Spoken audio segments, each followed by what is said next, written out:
The fact that this has wheels is quite disconcerting. Okay, hello everyone. Thank you for coming to today's Writers at York event. I am Dr. Ezra Horbury. I organise the Writers at York events. Today we have Dr. Daniela Azevedo, who studied history and holds a PhD in digital humanities and is also a bookstagrammer. She started her Bookstagram channel in 2023, focusing on classics, literature and translation, and the occasional crime novel. Since then, she's amassed 36,000 followers on Instagram. Oh, no audio, we are told. Okay, is there no audio on Zoom because it's registering that it's picking up? Okay, other people can hear, so I think the problem is with you, I'm afraid.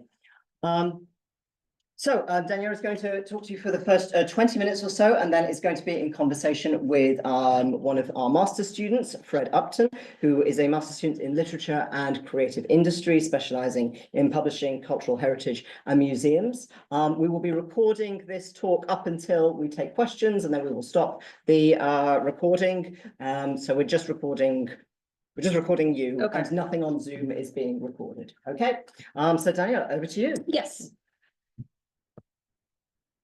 Thank you so much, Ezra, for the invitation and for letting me speak here. So this was, I named this Notes on a Lecture. So this is my lecture sheet. And I thought quite a bit about what to talk in this talk, because it has kind of been advertised as if I'm going to sort of give you tips if you want to start a Bookstagram or a book talk or something, but I don't have any tips, because I can talk a little about, and I will talk a bit about this and about sort of how algorithms work in social media. Essentially, if you want to do something like this, if social media is something that you want to invest, what I would say is that you should do it if you want to, and if you think you're going to have fun. You should do it if you are comfortable with having your face online for everyone to see.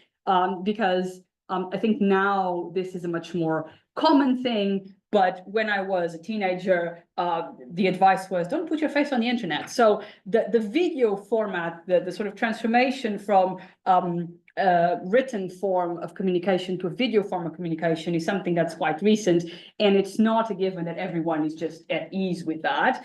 And then do it if you're comfortable with a certain level of criticism, because whenever you say something online, there will be people who don't like it, and that's just how it is. And I have been quite fortunate in that I have not had a big sort of level of trolls or people being very nasty, but it does happen. So if this is something you want to do, you might want to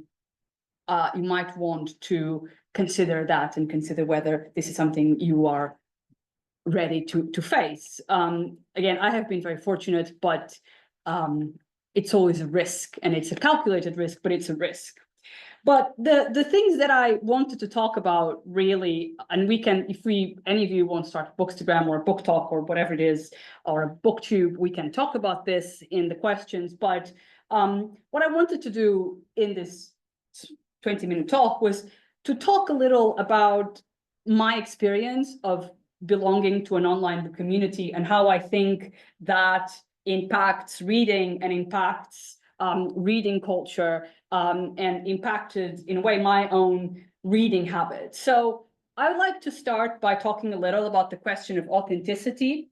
So, because I think the appearance of authenticity is quite important in online communities in general, especially now that we have moved from a long video format. So before, about 10 years ago, vlogs were essentially, you had stuff like, you had things like Vlogger, but up until quite recently, people who talked about books online, they used to talk on YouTube. And that allowed for a much longer video format where people could develop certain ideas more. And now, especially since TikTok, we've kind of moved towards a much more shorter video where you have to be much more to the point. And this kind of creates several issues, but one of the issues is that it's much more low production, because if you look at YouTube and if you look at a lot of YouTube videos, there is, lots of people have fancy cameras, lots of people do video editing. And with TikTok and Instagram, that is something that can very easily be bypassed. So you can have a very normal phone camera and you can just film yourself, and you can amass followers fairly quickly, or you can amass a certain amount of followers. Whereas with YouTube, there is an expectation of that the more sort of high-end production and the more editing you put into it, and the nicer the image and the nicer the sound, the more viewers you would have. And to a certain extent, this is still the case with YouTube. A lot of what we would call professional YouTubers are essentially, they have a producing team that edit the videos and that produce the videos. And this is not the case with a lot of Instagrammers and TikTokers that have a lot of followers and that have a lot of viewings in their videos, but they essentially have a phone. For instance, they might have a good phone, but they have a phone, and a lot of them do very minimum editing in the videos as well. So one of the consequences of this is the fact that actually information has to be it has to be transmitted in a much shorter way. And this is something that changes the way people interact with videos, and changes the way people interact with information, and changes the way people transmit that information as well. Because if I have 1 minute and 30 seconds to talk about a book, then I have to talk about that book in 1 minute and 30 seconds. And it also, Ezra knows me, and they've seen some of my videos, so they know that I am prone to talk fast, and I am prone to have rants. So if you go to my Instagram channel, that's what I do. But so that in a way is authentic, but that is also subjected to the medium itself, because I have to talk fast because I have 1 minute and 30 seconds to talk about something. And this question of authenticity in book communities is something that I am interested in, because yes, it's authentic because people are usually passionate about books. But, and here I'm going to read you a quote by this someone who is called Barry Pierce. Sorry, is everything okay? Yes. Okay. It's called Barry Pierce. Barry had a YouTube channel back in 2011, 2012. He back then he amassed like, I think, 10,000 followers, which back then was quite a lot. He was quite funny. I enjoyed his videos. And then he left YouTube, and then he became a freelance writer and a cultural critic. And a while ago, I think about 2 years ago, don't quote me on this though, he wrote an article for JQ where he's talking about TikTok, and he's talking about the way people talk about books on TikTok. And Barry Pierce says, there was, and I'm quoting, there was something about watching the same 20 books being flaunted again and again. People openly confessing to owning hundreds of unread books, the flagrant abuse of sticky tabs in novels that absolutely do not require that much citation, bookshelves that are so perfect that arouse suspicion, people calling themselves certified bookworms, but like entirely earnestly, frequent references to people's yearly reading rolls, something called new adult. It was like entering a parallel universe where reading wasn't just something that someone did for fun, it was a lifestyle and aesthetic. People were readers. Now, Barry takes a very negative view to all this.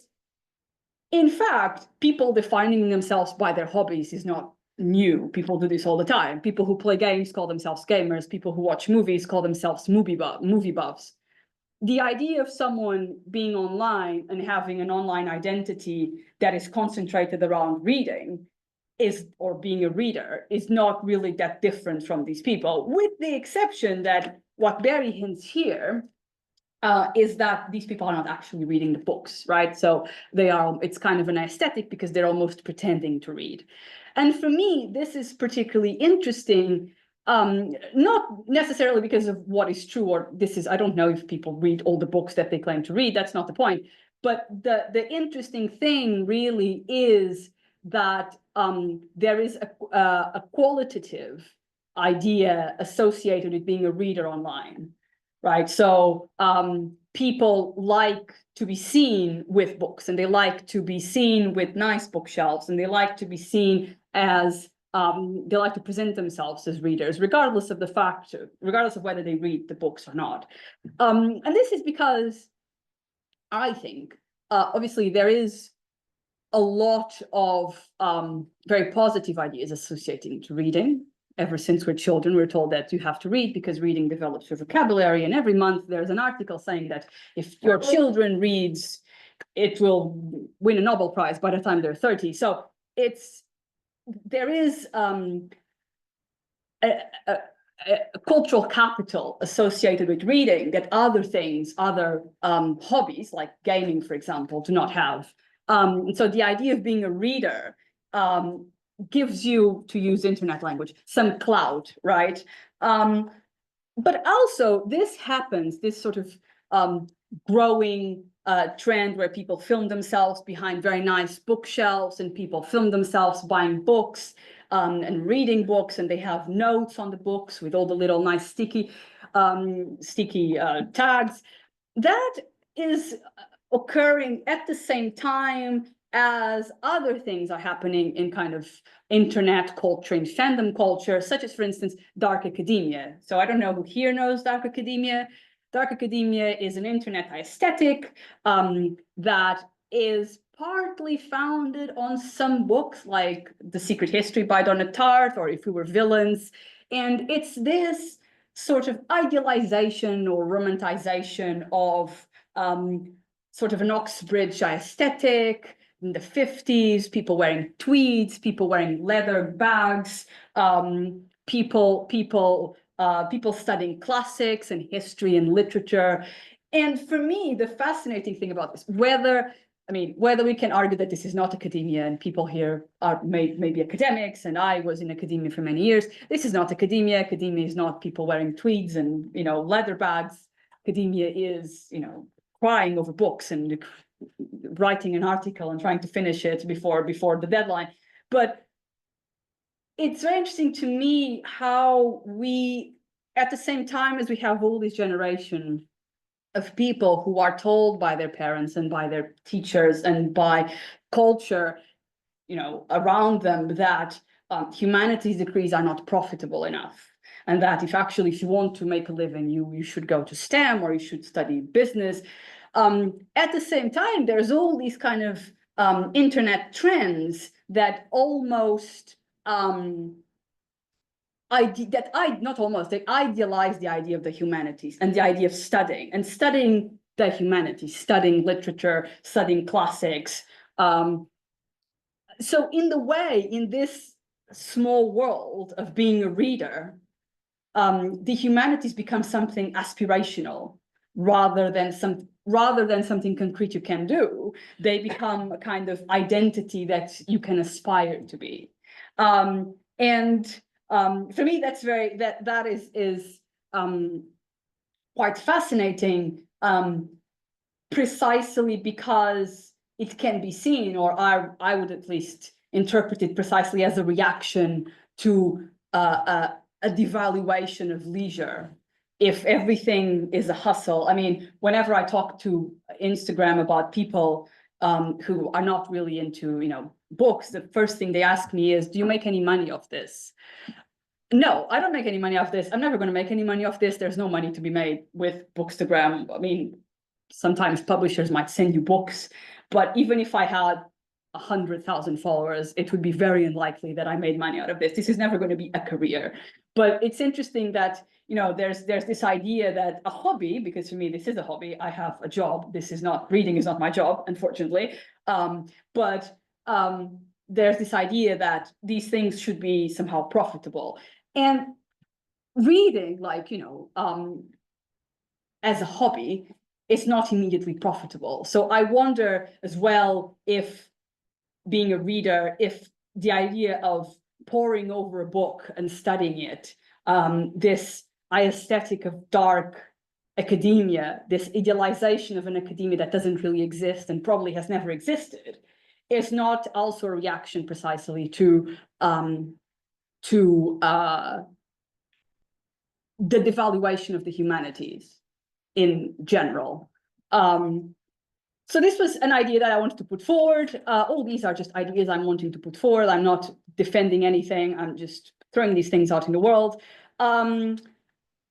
Another thing that I would like to talk about is, so I wrote down here, advantages and disadvantages of these platforms and of producing content, which is a sentence I don't like, but let's use it for the sake of it.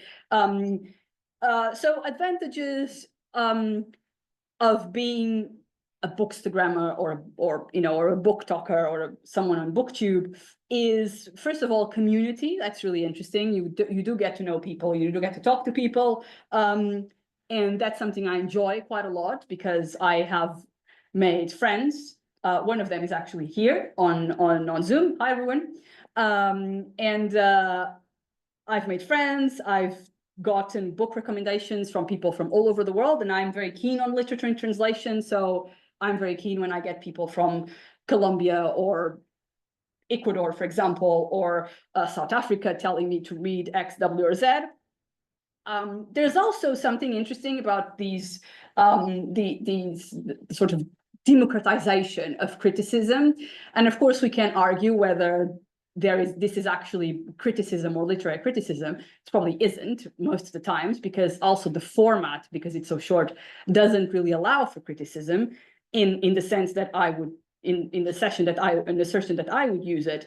But it does allow for some level of reviewing, at least. And this is something that is, I think, quite extraordinary, because 30 years ago, these things were highly gate-kept, right? If it is now quite extraordinary, at least from my point of view, that publishers and big publishers and book prizes are actually paying attention to people who just a few decades ago they wouldn't really have a voice in speaking about books. And the fact that this is so easy in a way to do, because as I said, you really just need to have a phone with a camera. I do think that's quite extraordinary. And I think we can talk about whether the social media in general is a good or a bad thing. But I do think it's a bad thing.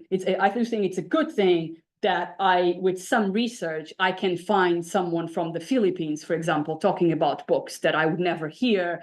I would never hear about these books if I just read the TLS or the London Review of Books. And I think this is a very good thing. So there is, in a way, an end to gatekeeping, and that's good. However, it's also important to note that this is not necessarily a cheap hobby. I mean, you do need to buy some books, and you need time to read them. So if you work 60 hours a week, this is probably not something that's doable for you. So I think, obviously, buying books is cheaper than buying games, for example, and playing games. And it's cheaper probably than other marketable Instagram or book talk or TikTok things. But you still need time and you still need money to do these things. And I feel like these communities, these online communities, are very reluctant to talk about money and are very reluctant to talk. I mean, a very good example for this is when I'm always astonished by this, when, for instance, the Booker Prize comes up and there's all these people who have the long list, and they have the long list of all the books, which are 13 or 15 books, they have them in hardcover, and they're like, I have the 14 long list of the Booker Prize here, and I'm going to read them. Now, a hardcover nowadays is about £25, I think. So if you buy 15 books that are £25, that's a lot of money. I don't have that kind of money. I can't buy in fact, even the ebooks are £10. So that's £150 just in ebooks. I can't give that money, in a month for books. We also, when we look at these things, I at least, wonder a little, who are these people who are doing this? Because if you want, for instance, to get into book prizes, which is something that lots of people do, and if you're not getting the books from the publishers or from the organization of these book prizes, then you are spending quite a bit of money. And if you are reading new releases, which lots of people do read, then those books are more expensive, because obviously new releases are more expensive. So I think that in general, maybe talking about money is a little gauche, but I think it's important because, I don't want to say, oh, it's the comfortable middle classes that are reading books. That's not it. But if you look at the profile of the people who have these channels, then yes, you probably are not getting people who are working 8 hours a day, making 25 pounds, 25K a year, having a very successful YouTube or Instagram channel, right? So you need, again, leisure to do these things, as well as money. I don't know how long we have. I don't know how long I've talked. I don't have. We've talked for about 20 minutes. Okay, so I'm just going to conclude with another thing that I think is important to talk about in terms of it being a disadvantage is the question of turning reading into a sort of game, sort of gamification of reading. This began before videos online, it began before Instagram, arguably it began from the moment Goodreads decided to set, I don't know who has a Goodreads here, but in Goodreads you can set a yearly book goal. So you say, this year I want to read 50 books, and then it tells you, it's very stressful because it tells you, you have to read a book a week. And then when you're late, because you haven't read a book a week, it tells you are one book behind. So it's terrible. I don't recommend it if you are stressed or if you're anxious about this sort of thing, but there is a pressure to read faster and perhaps so more an emphasis on quantity versus quality. And that is also a problem, again, of the relation between form and content, right? Because if you are allowed 10 minutes, as in YouTube, for example, if you're allowed 10 minutes to talk about a book, then you can just read that book. But if you have 1.5 minutes to talk about books, and then you keep getting told that to grow your Instagram channel, you should publish a video every day, which is insane. Who can read enough for this? So this is also the demands that the app supposedly makes of you are not realistic, really. And that's also something that's different between these new platforms like Instagram and TikTok and YouTube. Because on YouTube, you could absolutely have one video a week and create the following. But Instagram, and especially TikTok, the algorithm of these things does reward you for very regular posting. So if you post every day, you get more views than if you post once a week. Right. So this is a problem. It's a problem, especially for people who are making this content, because I mean, I've read quite a bit of books, but there's no way I can talk about something different every day. I just don't have the time or the bandwidth to do that. Right.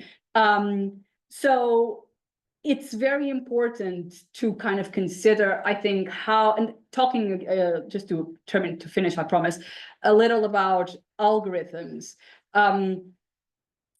My view is that there is no cracking these algorithms because they change all the time. So Instagram doesn't have like one algorithm that tells you if you do these things, then you're going to get 1,000 and 100,000 followers. So the way these algorithms work is that they essentially change rules all the time, which is why if you go online or if you do some sort of social media course, which I haven't done, but I know people who have done this, they're all told different things because these things. So for instance, with Instagram or TikTok, people tell you, oh no, the followers are important. And then someone will tell you, no, what's important is the number of views you have in these videos. And actually, the best way to deal with this, I found, is to just don't care about it. Because if you're into books and you want to talk about books online, again, there's no money to be made of this. So in a way, there's really no difference between having 5,000 followers or having 55, because if the idea is to gain something material from this, you're not really going to gain a lot from it. So that's essentially my conclusion. Do it if you want to have fun. Do it if you think you're going to gain something from it, like meeting new people and creating a community of like-minded people who might like the same books as you, or who might suggest new books to you that you don't know. But I really want to tell people not to turn a hobby into something that is marketable and into something that is just content. That's my main message. And I've finished. Can I drink water? I can play over here. Oh, that video. Well, let's give a little intro to this one. yeah, so essentially, this was kind of a video that I made.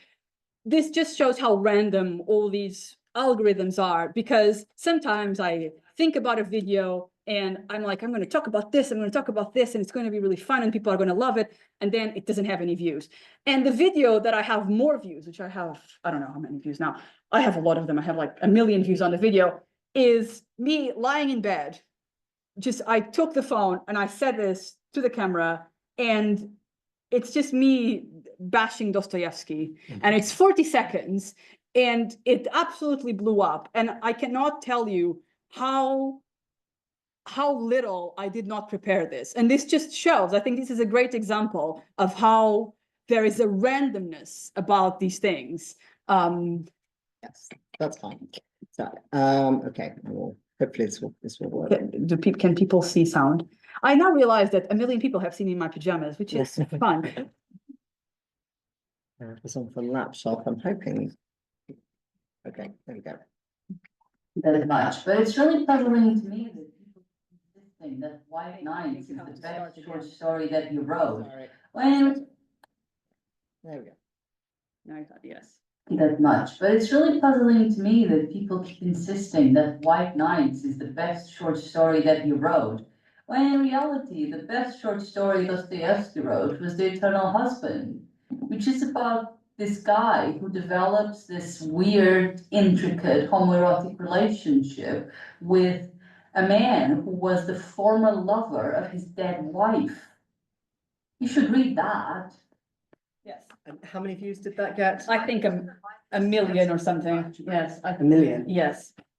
And essentially, the reason the video works is because I start the video by saying, I don't really like Dostoevsky that much, which then I got a lot of people being like, I cannot believe you don't like Dostoevsky. I don't that much. I like a bit of Dostoevsky. I definitely don't like White Nights. I think it's not very good. But it's short. That's what people tell me in the comments. People like it because it's short. But that short story with the wife is better. Yes, is now. Should we hand over to you both? Perhaps you want to come down to the front? The owl should pick you up both fine. Thank you so much. So, thank you for the lecture. It's very interesting comments about social media and sort of theories of how it's all works, and this idea of like the democratization of literary criticism in a sense. This idea that a lot more people can talk about it online. I'm just wondering what else is there to say about how literary criticism becomes more common and more accessible from people, as it would not have been at all 30 years ago, and how we see that now on the internet. Yeah, so I think cynics will always say, oh, but the criticism or the reviews that are made are really quite poor, and people are very, and of course, you know, people are very superfluous in the way they talk about things. And of course, as with everything on the internet, there's obviously people who just show a book and they say, I like this, this is good, read it. And then there's people who actually go into it. And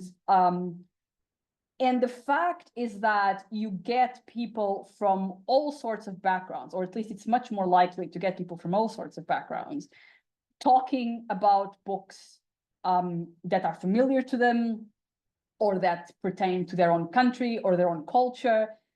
And that by itself is interesting.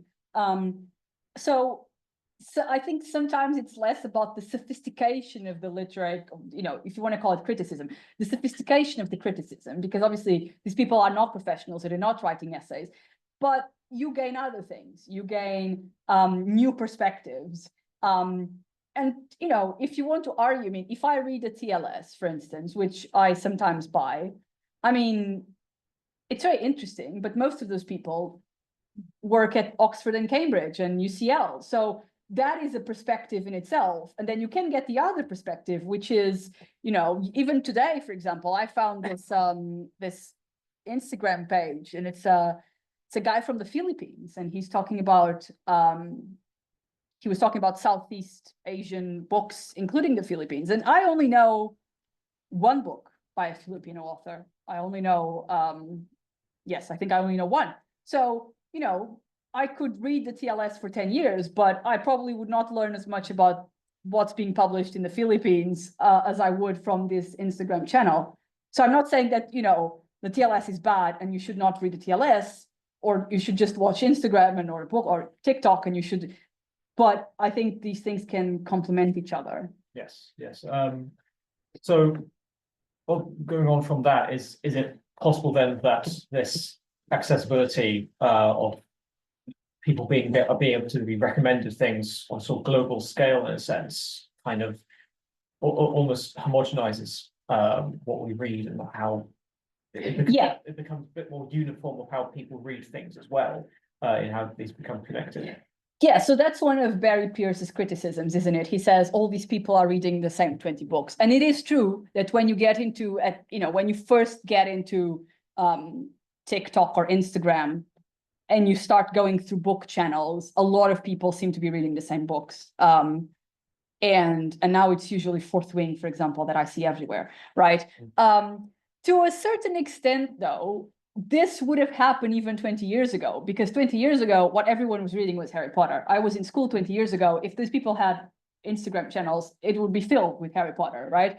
So now I think it's just more visible. And however, it is also true that there is that kind of uniformity, but it's also true that there are ways to escape that. And I think that then you get into a different issue, which is that you kind of have to learn a little how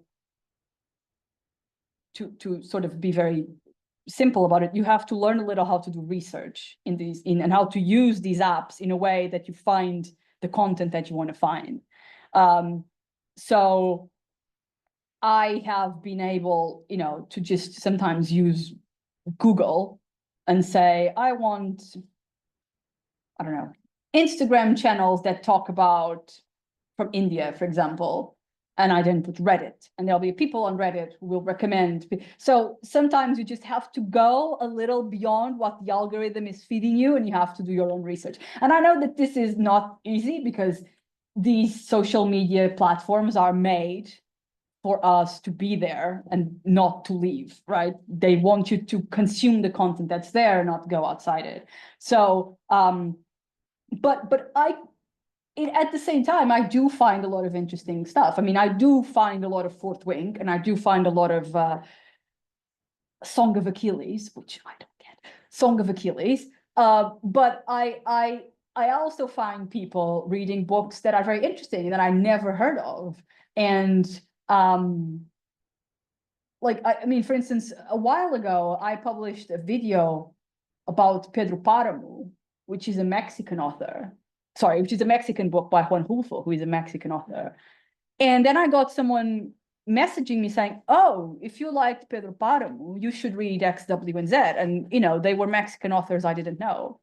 And so, again, if you create a sort of community of people, there will be someone who's like, oh, read these. And that is actually my favorite part of all these ventures, is that I almost like get book recommendations from people all over, and that's very fun. Yeah, so it's almost becomes a bit more diverse in a sense from that. It does, but you have to put in the work, I think.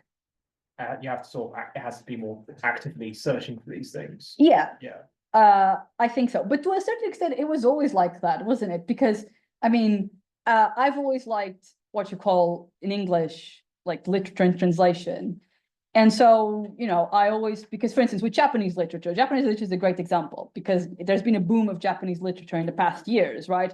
But at the same time, the books of Japanese literature I do like are usually not the books that now everyone is reading. My favorite Japanese author is Tanizaki, for instance, and I didn't get to Tanizaki through, you know, even going to bookshops or any internet, or any like Instagram or TikTok thing. I got to Tanizaki because I Googled Japanese authors and I read several articles about, you know, Japanese, you know, just Wikipedia. Sometimes you just need to go to Wikipedia and read through what's there. So I think if you are looking for diversity, you know, I think then you have to do your research, because what is diversity in a way as well? Because is diversity, if you say, oh, I read very diversely, and then everyone in your book and everyone you're reading writes in English, that's not diversity, is it? So, but of course, if you want to go beyond that, then I think, because also, you know, the internet, especially if you speak English and if you interact with these apps in English, then the internet is going to feed you this content, right? So I think, I know that nowadays there's a lot of conversation about algorithms and how these algorithms work and how pernicious they are. But you also have, or at least I was given the tools, and I think people should be given these tools to escape these algorithms and do research on their own. And this is now even more of a problem with AI, because now I'm going off on a tangent about this, but it is very annoying, for instance, that now you Google something and the first thing you see is Google AI.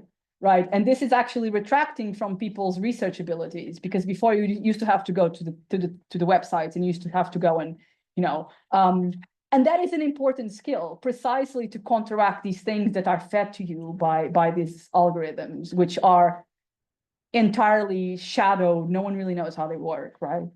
Yeah, the influence of AI into how we find things and how we come across this. Yeah. Would you say then there's a sort of potential of, I mean, you brought this up in the lecture, bring up this idea of how accessible these are and how everything was sort of gate kept so much more several years ago. Also, how this connects to this aspiration that almost the humanities is an aspiration or identity that people strive for nowadays, with this thing like dark academia and the sort of Oxbridge feeling of it all. Whether this like is there a potential for social media allowing for reading and publishing to be less elitist, or become a bit more accessible in ways, or is there tugging in the other direction? I think that's the aspiration, or at least that's what I would like to see. Of course, now with social media, you kind of get into a very weird thing, don't you? Because I don't know how true this is, but I know that, you know, what if in the future, if you want to publish a book, they ask you, how many followers on Instagram or TikTok do you have? So that's a different kind of problem. I think it's definitely.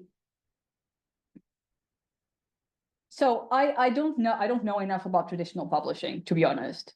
I imagine that publishing now is as hard as it was 30 years ago. So if you want to publish a book, I don't necessarily think it's going to be easier now than it was before.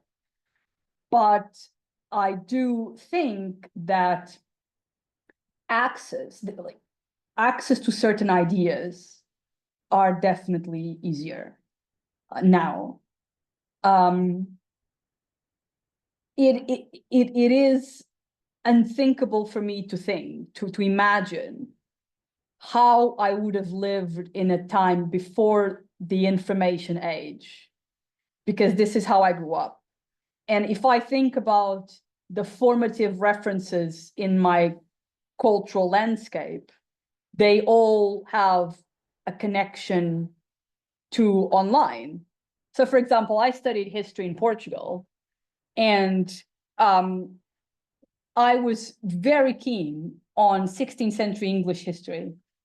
And then I didn't study any of this. But what I wanted to study was 16th and 17th century, and I was obsessed with like English parliamentary history.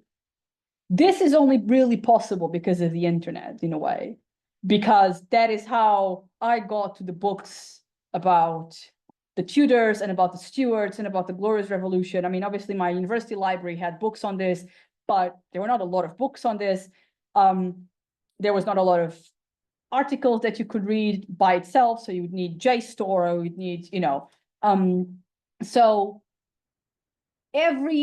almost every choice that I've made in terms of my academic life and in terms of the things that I like to read have been immensely helped by the fact that I grew up with the internet and I could just search for things and I could just find out things.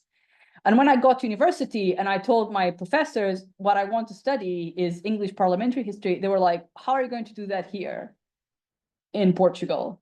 And I said, well, I probably am not going to do that here. But, the idea was that because they were still so sort of tied to the information being circumscribed to a national, because that was where the resources were, where the archives were, right? So you have to go, there was no other way not to, it was very difficult in Portugal, and it still is to a very large extent, to study anything that's not Portuguese history because you don't have access to archives and you don't, but now that's changing because of digital archives, etc. But when they were studying, when my 40-year-old professors or 50-year-old professors were studying, that was absolutely impossible. But I already had the notion that it perhaps was a bit easier. And this is because of the internet, right? So just this is already an end to a lot of gatekeeping because it opens the sort of horizon of expectation, to quote Gadamer, I don't remember, someone, yes. So, yeah, okay, so in that sense, does a sense have to be a sort of expertise in social media? Is sort of social media and the internet have to be something we all have to be proficient in that in the sort of humanities, or is there a possibility of opting out of it in any way? Oh, that's an interesting question. I don't think we have to be experts, but I think we have to be aware of certain things, right? So I studied my PhD is in digital humanities. There's a lot of talk about what is digital humanities and what should people in digital humanities really know in terms of technical skills. So should digital humanists know about coding? Should they know about, should they know programming? Should they know stuff like that? I don't think my position was always that digital humanists don't have to know how to code, but they have to know what it does in a way. So you don't have to know how to code in Python, but you have to understand what Python is. And it's kind of the same thing, I think, with social media. You don't really have to be an expert in social media, but I think you have to understand, for example, what's an algorithm and how do these things work? Why are you being shown certain content? Why, everyone has been watching adolescents, for example, why is it so easy for a boy, for a 14-year-old boy to be shown certain content? Or if, for instance, if you start engaging with certain content, how is this a gateway to other things? Where are these associations coming from? And this is media literacy. This is not, I think this is now part of what we would call media literacy, right? It's not to say, because I think if we don't think a little about these things, then they become obscure. And that's exactly, not to be a conspiracy theorist, but it is very convenient to these massive social media companies that people don't really understand what's going on, and that the algorithm, like people talk about algorithms sometimes like it's this sort of God-given thing that comes. It's not. An algorithm is just a combination of like mathematical operations, and it exists. It's there for a purpose, right? So it's obscure because they're never clear about what the algorithm exactly is and how it works, and but there are definitely ways that you can understand it and you cannot influence it, but that you, so for instance, everyone has had this experience, right? If you like one cat video on Instagram, then they're going to show you like 50. So you kind of can understand this. So you can understand sort of the mechanisms of its own manipulation. There was someone, God, what's his name? Bo Burnham? Is this his name? Oh, yeah, Bo Burnham, yeah. Yes, who I only found out who he was recently, because despite the fact that I am on social media, I don't know anyone who culturally wise. I didn't know who Dua Lipa was until 2 years ago. So this is how bad it is. But Boo Burnham has a video where he's saying that they're coming for your attention. And it is like and this is very important to understand this. These social media companies, they are coming for your attention. And I'm to blame for this because I have an Instagram channel. So I do want your attention. But at the same time, I think you do have to kind of understand that there is a kind of engineering. The fact that you keep scrolling, this is not just you. The app is designed to do this to you. The app is designed to be addictive, and it is designed to keep feeding you content. And so it's not your fault necessarily. I mean, personal responsibility, but like, it's not that your fault that you're suddenly spend 1 hour looking at Instagram. It is on purpose. And I think just the awareness of this is really important. And that's quite important as well. Yeah, for this humanities and I suppose something that writers and really readers have to sort of work with on the side as well. Sorry, how long do we have left? For how much time do we want? More about half an hour if you want, but we've got 1.5 time for questions, so probably 15 minutes for questions, so 10-15 minutes. Should we wrap up the interview then? Yeah. Okay. I guess just one final question is just, Geraldine, would you say social media has been a force of good in the sort of humanities? Are we better off with this media landscape? Oh my God. If I say yes to that question, then people are going to say that, what about Donald Trump? So it's a very difficult question to ask. I think regardless of whether it's good or bad, it's here now. So it doesn't, obviously everything has good and bad things. I don't imagine my life without the influence, not necessarily of social media, because social media is a fairly recent thing in terms of the internet landscape. I was online. I started being online since I was 14. So Instagram didn't exist then. TikTok certainly didn't exist. Twitter didn't exist even. And again, it has changed my life in a very concrete way in terms of access to information, as I said. So I really cannot imagine that I would have accessed so many things that have been very important to me, including books and texts and meeting people. For many years, for instance, I knew this girl online. She was Swedish, and I talked to her every day for about 5 years. And there was this book called Désirée, which was it was a historical novel. And she typed, I think we didn't realize at the time that the book had a translation, and in English. So she translated and typed the whole book for me on Skype over the course of years, or not years, months. So, this is astonishing. I would never have been able to do this years ago. But then, of course, there is manipulation. I mean, my reaction to this is these things have to be regulated. You can't just let these people run loose. This is, it is a bit the Wild West now in terms of social media.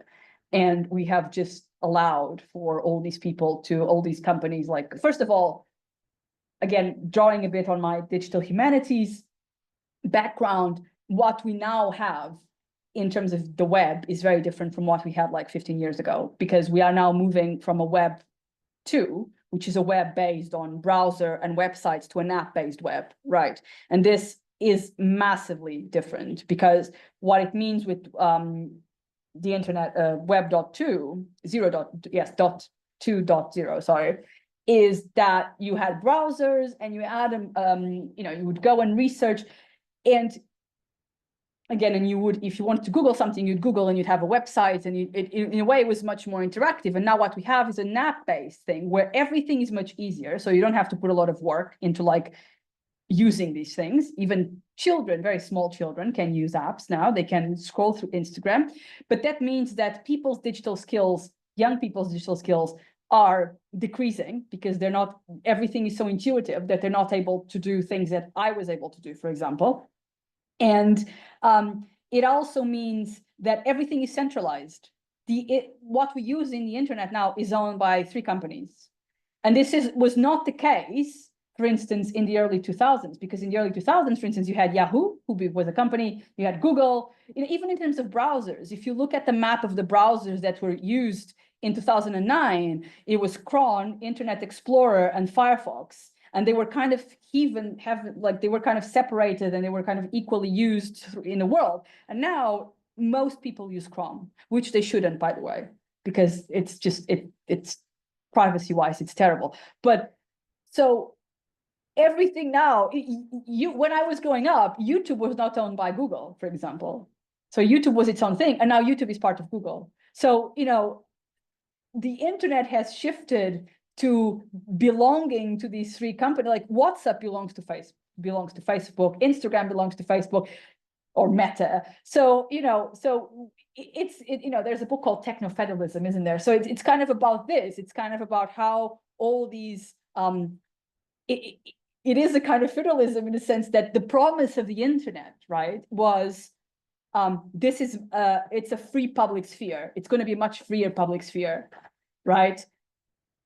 And for me, that is, and again, you can argue to a certain extent that it's true. So if you think about Palestine, for example, a lot of Palestinian bloggers and a lot of Palestinian activists are now being given space in these platforms that they would not be given in traditional publishing platforms. And you can argue this is really important because these people have been excluded from traditional publishing. And so you can actually see, the Palestinian child who cooks, and you can see how she's cooking in the middle of all this destruction and stuff like that. So like, it's a way of humanizing Palestinians. That's very important, and giving these people a voice. So yes, you can still do these things, but the promise of the internet initially was that this would be much more frequent. Someone made a joke to me the other day about when the Arab Spring happened, and they said, oh, do you remember when we thought that Facebook could be used to tear down dictatorships? Because a lot of the things a lot of the protests of the Arab Spring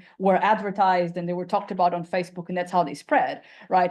And now we have Facebook potentially, allegedly manipulating elections and Cambridge Analytica and stuff like that.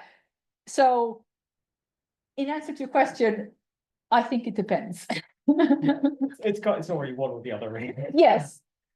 Right, well, I think we have time for some questions from the audience, so. Are there questions online? Yes, I will stop the Zoom recording, and then I'll stop the Zoom recording, and then people can also ask questions on Zoom.